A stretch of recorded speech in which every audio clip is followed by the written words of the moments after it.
వరలక్ష్మి అయితే తనకి ఆర్డర్ వచ్చిందని చెప్పి విష్ణు వాళ్ళ ఇల్లు అని తెలియక విష్ణు వాళ్ళ ఇంటికి ఆర్డర్ని తీసుకొని వస్తుంది. ఇక విష్ణు వాళ్ళైతే వరలక్ష్మి అని తెలియక వాళ్ళైతే ఫుడ్ని ఆర్డర్ చేస్తారు. ఆర్డర్ చేశాక వరలక్ష్మి అయితే ఆ ఫుడ్ని తీసుకొని వస్తుంది.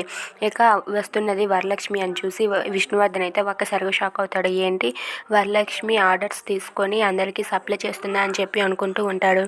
ఇక వరలక్ష్మి అయితే బయట ఉన్న విష్ణువర్ధన్ని చూసి ఏంటి విష్ణు గారు ఎక్కడ ఉన్నారేంటి, ఆర్డర్ చేసింది వీళ్ళ అని చెప్పి అనుకుంటూ ఉంటుంది. సరేలే ఎవరైతే మనకేం, నా పని నేను చేసుకుంటానని చెప్పి ఆ క్యారేజ్ తీసుకుని వెళ్ళి ఇంట్లోనికి వెళ్ళి ఇస్తుంది. అది చూసి ఇంట్లో వాళ్ళంతా ఒక్కసారిగా షాక్ అవుతారు. ఏంటి ఇది మళ్ళీ మన ఇంటికి వచ్చింది, ఎలా వచ్చిందని చెప్పి అక్కడ ఉన్న వేదవతి వాళ్ళంతా కూడా ఒక్కసారిగా షాక్ అవుతారు.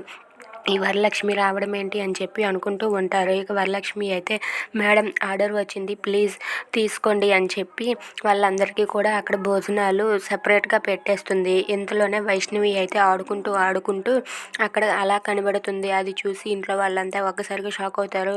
వైష్ణవిని వరలక్ష్మి అక్కడ చూసిస్తే ఏంటి ఎవరి అమ్మాయి అని అడుగుతుందో అని విష్ణు వాళ్ళైతే కంగారు పడిపోతూ ఉంటారు.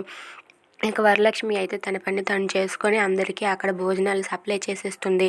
ఇదంతా చూస్తున్న విష్ణువర్ధన్ అయితే ఏంటి వరలక్ష్మి ఇలా చేస్తుంది, అయినా పురుట్లోనే తన బిడ్డను నేను తెచ్చేసాను, ఇప్పుడు కానీ తన బిడ్డను తను చూస్తే నేను ఏం సమాధానం చెప్పాలి, నేను చాలా తప్పు చేశానా అని చెప్పి విష్ణువర్ధన్ అయితే ఆలోచిస్తూ ఉంటాడు. ఇక వరలక్ష్మి అయితే చిన్న రారా తమ్ముడు అని చెప్పి వాళ్ళ తమ్ముడితో కలిసి ఆ క్యాటరింగ్ పనిని పూర్తి చేసుకొని అక్కడి నుండి అయితే వెళ్ళిపోవడానికి సిద్ధమవుతుంది. ఇదంతా చూస్తున్న విష్ణు వాళ్ళ ఫ్యామిలీ అయితే ఒక్కసారిగా షాక్ అవుతారు. ఏంటి వరలక్ష్మి క్యాటరింగ్ కూడా చేస్తుందా అని చెప్పి అనుకుంటూ ఉంటారు.